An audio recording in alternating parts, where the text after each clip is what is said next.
ఓం శ్రీ గణేశ శరద మాతృశ్రీ గురుభ్యం నమ. కుంకుమాంకిత వర్ణాయ కుందేందు ధవళాయ చ విష్ణువాహ నమస్తభ్యం పక్షిరాజాయతే నమ. ఈరోజు మనం గరుత్మంతుడి గురించి చెప్పుకుందాం. ఈయనని పక్షీంద్రుడు అంటారు, అదెందుకో కూడా చెప్పుకుందాం. ఈ కృతయుగంలో కశ్యప ప్రజాపతికి ఉన్నటువంటి భార్యల్లో ఇద్దరు భార్యలు కద్రువ వినత. వీళ్ళిద్దరూ కూడా సంతానం కోరినప్పుడు ఆయన కశ్యప ప్రజాపతి అడిగాడు, ఎలాంటి సంతానం కావాలని అడిగినప్పుడు కద్రువ ఏమందంటే అగ్ని సమానంగా ఉన్నటువంటి పొడుగుగా ఉండేటువంటి 1000 మంది పుత్రులు కావాలని కోరింది. వెంటనే వినతంది, అంతకంటే బెటర్, ఇద్దరు చాలు అంది. అంతకంటే బెటర్ అక్కడే తెలిసిపోతుంది. అంటే ఈ యొక్క స్త్రీల మధ్య కంపారిజన్ ఎలా ఉంటుందనేది. ఆవిడకి 4 సవర్లు పెట్టుకుంటే నాకు 6 సవర్లు కావాలి, అది మోడల్. అంటే ఆవిడకి 1000 మంది సంతానం ఉన్నా కానీ వాళ్ళకంటే గొప్పవాళ్ళైనటువంటి పుత్రులు నాకు ఇద్దరు కావాలి అని అడిగింది. బలవంతులైనటువంటి పుత్రులు అన్నప్పుడు ఆయన అలాగే తప్పకుండా మీ కోరిక నెరవేరుతుందని చెప్పని వాళ్ళని ఆశీర్వదించిన సందర్భంలో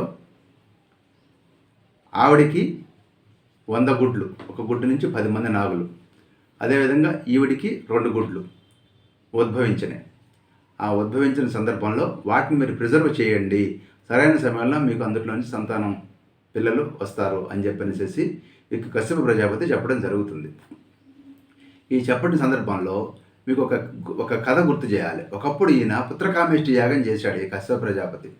ఆ పుత్రకామేష్టి యాగం చేసినప్పుడు ఆయన మరొక ఇంద్రుడు అందులో నుంచి ఉద్భవించాలని చెప్పి ఆయన సంకల్పం చేసినప్పుడు అప్పుడు ఇంద్రుడు వచ్చి ఆయన దగ్గరికి ఆయన్ని రిక్వెస్ట్ చేశాడు, దయచేసి మీరు అలా చేయకండి, నేను ఆల్రెడీ ఇంద్ర పదవిలో ఉండగా ఇంకొక ఇంద్రుడు వస్తే నాకు ఇబ్బంది అవుతుందని చెప్పి అడిగినప్పుడు అప్పుడు ఆ పుట్టేవాడు ఇంద్రుడే కానీ అతను పక్షీంద్రుడు అవుతాడు అని చెప్పనేసి కశ్యప ప్రజాపతి కన్విన్స్ అవుతాడనమాట.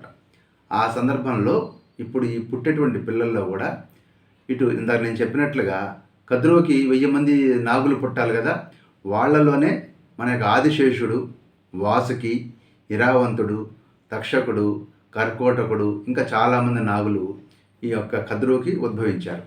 ఉద్భవించిన చాలా కాలం తర్వాత కూడా వినతకి ఆ యొక్క గుడ్డులోంచి పిల్లలు రావట్లేదు. ఈవిడేమో వెయిట్ చేసి ఒకరోజు క్యూరియాసిటీ తట్టుకోలేక ఒక గుడ్డును బద్దలు కొట్టింది. గుడ్డును బద్దలు కొట్టినప్పుడు అందులోంచి వచ్చిన వాడే అనూరుడు.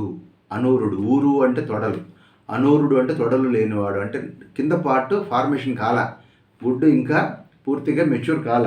కానీ ఈమె తొందరపడి అది పగలగొట్టడంతో అతడు బాధపడి, నువ్వు ఎవరి మీద అసూయతోటి ఈ పని చేశావో ఆమెకు నువ్వు దాస్యం చేస్తావు 500 సంవత్సరాల పాటు అని ఆమెను చెప్పించాడు. అప్పుడు ఆ తర్వాత బాధపడుతూ, నువ్వు ఆ 2వ గుడ్డు మాత్రం పగలగొట్టకు, అందులో మహావీరుడు తేజస్వంతుడైనటువంటి కుమారుడు ఉన్నాడు, నువ్వు తొందరపడి ఆ గుడ్డు పగలగొట్టకు అని చెప్పి ఆ యొక్క అనూరుడు అరుణుడు అనే పేరుతో సూర్యదేవుడి యొక్క రథసారథిగా వెళ్ళిపోయాడు ఆయన. ఈ యొక్క అనూరుడు వంశానికి చెందిన వాళ్ళే మనం జటాయువు, సంపాతి అనేటువంటి పక్షిరాజు తర్వాత కాలంలో రామాయణంలో కూడా కనపడతారు మనకి. వాళ్ళందరూ కూడా అనూరుడి యొక్క వంశస్థులు. ఇలా ఉండగా కొన్నాళ్ళు జరిగిన తర్వాత ఒకసారి దీనికంటే ముందు ఒక నేపథ్యం ఏమైందంటే, దేవదానవ యుద్ధం జరిగిన సందర్భంలో ఈ యొక్క సముద్రాన్ని మధించేందుకు వాసుకి సహాయపడ్డాడు. అందుకనే వాసుకి దీర్ఘాయుష్ని ప్రసాదించారు దేవతలందరూ కూడాను ఈ యొక్క వాసుకి దీర్ఘాయువు ప్రసాదించారు. ఎందుకంటే ఆయన మందర పర్వతాన్ని ఈయన చుట్టి చిలికారు. అప్పుడు పుట్టిందే అమృతము, ఉచ్ఛైశ్రమైనటువంటి గొప్ప గుర్రము, ఇంకా లక్ష్మీదేవి, చంద్రుడు, రకరకాలుగా ఉద్భవాలు జరిగినప్పుడు మన పాత్రకి ఇప్పుడు కథకు సంబంధించిన వరకు నేను తీసుకుంటున్నాను. ఈ విధంగా ఆ యొక్క సముద్ర మదనంలో పుట్టినటువంటి అమృతం ఉంది. అదేవిధంగా ఉచ్ఛైశ్రవం అనేది తెల్లటి గుర్రం. ఈ తెల్లటి గుర్రం సముద్ర ప్రాంతంలో విహరిస్తూ ఉన్నప్పుడు ఒకనొక సందర్భంలో కద్రువ, వినత ఎర్లీ మార్నింగ్ వాక్కి వెళ్ళారు సముద్ర తీరానికి. వెళ్ళినప్పుడు వినత ఏమందంటే, చూసావా ఎంత తెల్లగా ఉందో ఉచ్ఛైశ్రవము అంది. వెంటనే కద్రువ అంది, లేదు దాని తోక నల్లగా ఉంది చూసావా అంది. అనగానే వినతంది, బలిదాని విన తెల్లగా ఉంది, ఓకే నేను పందెం కాస్తాను, అది తెల్లగా లేకపోతే నేను నీకు దాస్యం చేస్తాను ఓకేనంది. ఆవిడ మర్చిపోయింది, ఆల్రెడీ కుమారుడు దాస్యం చేస్తామని శాపం ఇచ్చాడు, అది ఇక్కడ ఎగ్జిక్యూట్ అవుతుందన్నటువంటి ఆలోచన రాలా వినతకి. అందుకని తొందరపాటు నిర్ణయాలు, తొందరపాటు మాటలు కొత్త సమస్యలకి, లేని తలనొప్పులకి దారితీస్తాయి. అందుకని వీళ్ళందరికీ నాలికకి 2 లక్షణాలు ఉన్నాయి. ఒకటి రుచి చూసేటువంటి ఇంద్రియము, రెండోది మాట్లాడే ఇంద్రియం. అందుకని డబుల్ స్టాండర్డ్స్ అనమాట. అంటే 2 రకాలైనటువంటి పాత్రలు పోషిస్తుంది. అందుకని నాలిక కంట్రోల్లో ఉంటే చాలా విషయాలు కంట్రోల్లో ఉంటాయి. ఇక్కడ వినత తనంతట తానే అనవసరంగా కద్రువతోటి పందెం కాసింది. అప్పుడు కద్రువ అంది, సరే సరే ఇప్పుడు చీకటి పడింది, పొద్దున్నే వచ్చి చూద్దాము అని చెప్పని రాత్రికి ఇంటికి వెళ్ళి నేను గబక్కని పందెం కాసేసాను, ఇప్పుడు మీరు నన్ను రక్షించాలని కుమారులైనటువంటి నాగుల్ని ప్రాధేయపడుతుంది. మీరు ఎట్లాగైనా సరే నాకు హెల్ప్ చేయాలి, మీరు వెళ్ళి ఆ యొక్క వచ్చేసిన తోకకు చుట్టుకుని ఉండండి, నేను దూరం నుంచి వెనుకకు చూసావా తోక నల్లగా ఉంది, నువ్వు నాకు దాస్యం చేయాలి అని చెప్పని నేను ఆవిడ చేత దాస్యం చేయించుకుంటాను అంది కద్రువ. కద్రువ అన్నప్పుడు నాగులందరూ కూడా తప్పమ్మా నువ్వు చేసేది, ఇది అసత్యము అధర్మము, మేము ఒప్పుకోము అన్నారు. అనగానే వెంటనే ఆవిడ కోపంతో వెనక ముందు ఆలోచించకుండా రాబోయే జనమేజయుడు చేయబోయేటువంటి సర్పయాగాలను మీరందరూ కూడా పడి నశించిపోతారు అని చెప్పించింది. అందుకని తల్లిదండ్రులు ఎప్పుడు కూడా బిడ్డల విషయంలో ఎలాంటి నెగిటివ్ టాక్స్ నెగిటివ్ కామెంట్స్ చేయకూడదు. ఎంతసేటికి వాళ్ళ శ్రేయస్సు కోరుకోవాలి, వాళ్ళ మంచి కోరుకోవాలి, కానీ నోట్లోంచి చావులు బతుకులు నిద్రలేస్తే అట్లా మాట్లాడకూడదు. ఎట్టి పరిస్థితుల్లో నెగిటివ్ అనేది ఉండకూడదు. వాళ్ళు ఎప్పుడు ఆశీర్వదిస్తుండాలి. వృద్ధులోకి వచ్చేందుకు గాను తల్లిదండ్రులు ప్రేరేపించాలి కానీ ఆశీర్వదించాలి, కానీ అడ్డగోలుగా మాట్లాడి శాపనార్థాలు పెట్టడం అనేది తప్పు. ఇక్కడ ఈవిడ చేసిన పని అదే, శాపనార్థాలు పెట్టింది. అప్పుడు కర్కోటకుడు అనేటువంటి నాగు, ఆ కుమారుడైనటువంటి కర్కోటకుడైన నాగు ఎవడైతే ఉన్నాడో అతడు తల్లి మాట భయపడి ఒప్పుకొని అప్పుడు మర్నాడు ఉదయము ఆ యొక్క వచ్చేశ్వరుని తోకకి చుట్టుకుని ఉన్నాడు. ఇప్పుడు దూరం నుంచి వినత కద్రువులు చూసినప్పుడు తోక నల్లగా ఉన్నది కన్ఫర్మ్ అవడంతో వినత 500 సంవత్సరాల పాటు ఇక్కడ దాస్యం చేయాల్సిన పరిస్థితి ఏర్పడింది. ఆ విధంగా దాస్యం చేసిన సందర్భంలో మొత్తానికి గరుడు పూర్తిగా ఫామ్ అయ్యి గుడ్డు పగలగొట్టుకొని ఒక్కసారిగా రెక్కలు విప్పార్చి ఒక్కసారిగా ఆకాశానికి ఎగిరాడు. అతని తేజస్సు, అతని యొక్క వేగం చూసి అందరూ కూడా ఆశ్చర్యపోయారనమాట. అంత గొప్పవాడైనటువంటి గరుత్మంతుడు కిందకి దిగొచ్చినప్పుడు అప్పుడు తన తల్లి ఆల్రెడీ బానిసత్వంలో ఉంది కాబట్టి, బానిసకు పుట్టినవాడు కూడా బానిసే కాబట్టి తల్లితో పాటు తను కూడాను ఈ యొక్క కద్రువకు ఊడిగం చేయడం మొదలెట్టాడు. అప్పుడు కద్రువ దగ్గరికి వెళ్ళి అమ్మాయి ఏం చేయాలి అని అంటే, నువ్వేం చేయొద్దురా నేను ఆమెను చూసుకుని కొద్దిగా అసూయ అనిపించింది కద్రువకి. ఎందుకంటే చాలా బలవంతుడు పక్షింద్రుడు అయినటువంటి గరుత్మంతుడు. అందుకని ఆవిడేమందంటే, నువ్వు ఎంతసేపటికి నా పిల్లల్ని తీసుకెళ్ళి ఆడించాలి, ఎక్కించుకొని తిప్పు అంది. అప్పుడు గరుత్మంతుడు తన విశాలమైన రెక్కల మీద ఈ నాగుల్ని ఎక్కించుకొని లోకాలన్నీ తిప్పుతూ ఉండేవాడు, వాళ్ళని ఎంటర్టైన్ చేస్తూ ఉండేవాడు. అలా చేస్తూ ఉన్న సందర్భంలో ఒకనొక సందర్భంలో ఆయన సూర్యుడి వైపు దూసుకెళ్ళినప్పుడు నాగులు మాడిపోయిన సందర్భంలో కద్రువు అతని మీద కోపంతో తర్వాత ఇంద్రుడిని ప్రార్థించి వర్షం కురిపించుకొని ఈ నాగుల్ని చల్లపరిచి వాళ్ళని ఉపశమనం కలిగించింది. కాకపోతే అప్పుడు కద్రువుకి క్లారిటీ ఏమొచ్చిందంటే వీడు చాలా బలవంతుడు, వీడితో ఎప్పటికైనా డేంజరేనే అని భయపడుతూ ఉంది. ఈ సందర్భంలోనే గరుత్మంతుడికి కూడా ఒక ఆలోచన వచ్చింది, ఎన్నాళ్ళీ దాస్యం, దీని మీద తగ్గొట్టేద్దామని చెప్పనేసి నాగుల దగ్గరికి వెళ్ళి, నేను ఇన్నాళ్ళ నుంచి మీకు సర్వీస్ ఇస్తున్నాను, మిమ్మల్ని సపోర్ట్ చేస్తున్నాను, మీకు హెల్ప్ చేస్తున్నాను, మిమ్మల్ని ఎంటర్టైన్ చేస్తున్నాను, నాకు ఈ యొక్క దాస్యం నాకు నా తల్లికి పోయే ఉపాయం చెప్పమన్నప్పుడు నాగులు కూడా జాలిపడ్డారు. అప్పుడు కద్రువ నాగులు అందరూ కలిసి వాళ్ళు ఏం కండిషన్ పెట్టారంటే, నువ్వు మాకు అమృతం తెచ్చిచ్చినట్లయితే నీ యొక్క దాస్యం నుంచి విముక్తి కల్పిస్తాము అని కండిషన్ రిలాక్స్ చేశారనమాట. రిలాక్స్ చేసినప్పుడు అప్పుడు ఇమీడియట్గా తల్లి దగ్గరికి వెళ్ళి, గరుత్మంతుడు అమ్మ నేను స్వర్గానికి వెళ్తున్నాను, ఆ యొక్క అమృతం ఆ రోజు ఏదైతే దేవదానవ ఇద్దరు కూడా కలిసి సముద్రాన్ని మదించి అమృతం సంపాదించారు, అది ఒక అమృత భాండంలో ఒక యంత్రం మధ్యలో పెట్టి స్వర్గంలో ఉందిట, నేను ఇప్పుడు అక్కడికి వెళ్తున్నా, ఎట్టి పరిస్థితుల్లో ఆ యంత్రాన్ని భేదించి ఆ అమృతం తీసుకుని నేను వచ్చేస్తాను, మన ఇద్దరం కూడా ఈ యొక్క దాస్య నుంచి విముక్తి పొందుదాము, అయితే నాకు దానికి తగిన శక్తి కావాలి, నాకు ఫుడ్ కావాలి, ఏం చేయమంటావు అంటే సముద్రంలో రాక్షసులు చాలామంది ఉన్నారా, వెళ్ళి వాళ్ళని తినేసే అని చెప్పింది తల్లి. ఆ విధంగా అక్కడికి వెళ్ళి అనేక మంది రాక్షసులను సంహరించి తిన్న తర్వాత కూడా ఈయన ఆకలి తీరల. అప్పుడు తండ్రి అయినటువంటి కశ్యప ప్రజాపతి దగ్గరికి వెళ్ళి, నాకు ఆకలి తీరట్లేదు, ఏం చేయమంటావు అంటే, ఇద్దరు ఉన్నారు అన్నదమ్ములు, ఒకడేమో గజ కచ్చపాలు అనమాట, ఒక పెద్ద ఏనుగు రూపంలో ఒకడు, ఒక పెద్ద తాబేలు రూపంలో ఒకడు ఉండి యుగాల తరబడి కొట్టుకు చూస్తున్నారు. మహేంద్రగిరి పర్వతం అంటే పశ్చిమ కనుమలో ఉన్నటువంటి మహేంద్రగిరి పర్వతం మీద ఉంటారు వాళ్ళిద్దరు కూడా మహాస్వరూపంతో చాలా పెద్ద రూపంతో ఉంటారు, నువ్వు వాళ్ళిద్దరిని పట్టుకుని తినేసేయి, నీకు ఆకలి తీరుతుందని కశ్యప ప్రజాపతి చెప్తాడు. అప్పుడు ఈ యొక్క గరుత్మంతుడు పశ్చిమాద్రి అయినటువంటి మహేంద్రగిరి పర్వత ప్రాంతానికి వెళ్ళి ఆ గజ కచ్చపాలు కొట్టుకుంటూ ఉంటాయి, చెట్లన్నీ పెళ్ళగించేసేసి అబ్బా గందరగోళంగా ఉంటుంది వాతావరణం.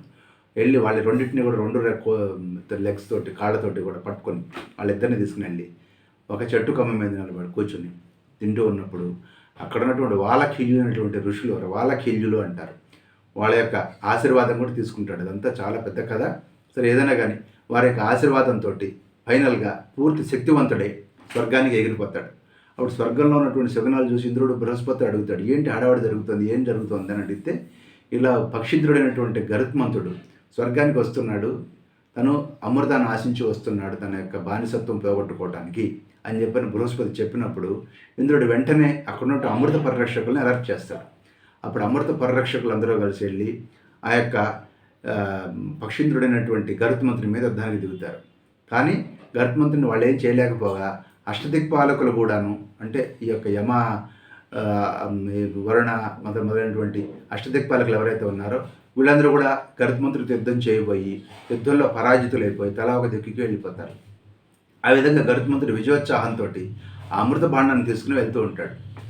ఆ అమృత భాండాన్ని తీసుకుని వెళ్తూ ఉన్నప్పుడు అతను గొప్ప విషయం ఏంటంటే మనం గమనించాల్సింది అదే, అమృత భాండం ఎవరి కోసం తీసుకెళ్తున్నాడు? నాగుల కోసం తీసుకెళ్తున్నాడు. అందుకే ఒక్క చుక్క కూడా ఆ గరుత్మంతుడు అందులో నుంచి తను స్వీకరించాలి. ఇమీడియట్గా ఫస్ట్ ఎవడైనా మనం ఏం చేస్తాం, అమృత భాండం చేతికి దొరికితే ఒక చుక్క నోట్లో వేసుకుంటాం కదా ఫస్ట్. కానీ గరుత్మంతుడు ఆ పని చేయాలి. ఇది ఒక పర్పస్ కోసం తీసుకెళ్తున్నాడు, అతని మైండ్లో అది ఒకటే ఉంది, ఇది వాళ్ళకి ఇవ్వటం కోసం నేను తీసుకెళ్తుంది, దిస్ ఇస్ నాట్ మైన్, నా కోసం నేను రాలేదు అన్నది చాలా క్లారిటీ ఉంది గరుత్మంతుడికి. అది చూసి సంతోషించాడు విష్ణుమూర్తి. సంతోషించి విష్ణుమూర్తి నీకేం వరం కావాలో కోరుకో అంటే, నేను ఈ అమృతం స్వీకరించకుండానే నాకు అమృతత్వం కావాలి, అదేవిధంగా నీ సేవ కావాలని చెప్పని కోరుకొని ఆ విధంగా విష్ణుమూర్తి ఇచ్చిన వరంతో గరుత్మంతుడు విష్ణువు యొక్క వాహనంగా తర్వాత కాలంలో మారడం జరిగింది. ఈ విధంగా సంతోషంతో ఉన్నప్పుడు అప్పుడు ఇంద్రుడు తన యొక్క వజ్రాయుధాన్ని గరుత్మంతుడి మీద ప్రయోగించినప్పుడు అప్పుడు గరుత్మంతుడు వెనక్కి తిరిగి, అది పరమ పవిత్రమైనటువంటి వేదమూర్తి అయినటువంటి దదీచి మహర్షి, త్యాగమూర్తి దదీచి అంటారు, అద్భుతమైన త్యాగమూర్తి అయినటువంటి దదీచి యొక్క వెన్నెముకలో నుంచి వచ్చినటువంటి ఆయుధం నీ వజ్రాయుధం, నువ్వు ఇప్పుడు దాన్ని నా మీద ప్రయోగించావు, నేను నీ మీద రెస్పెక్ట్ కంటే దదీచి మహర్షి మీద రెస్పెక్ట్ తోటి నేను దేనికి లొగ్గుతున్నాను అని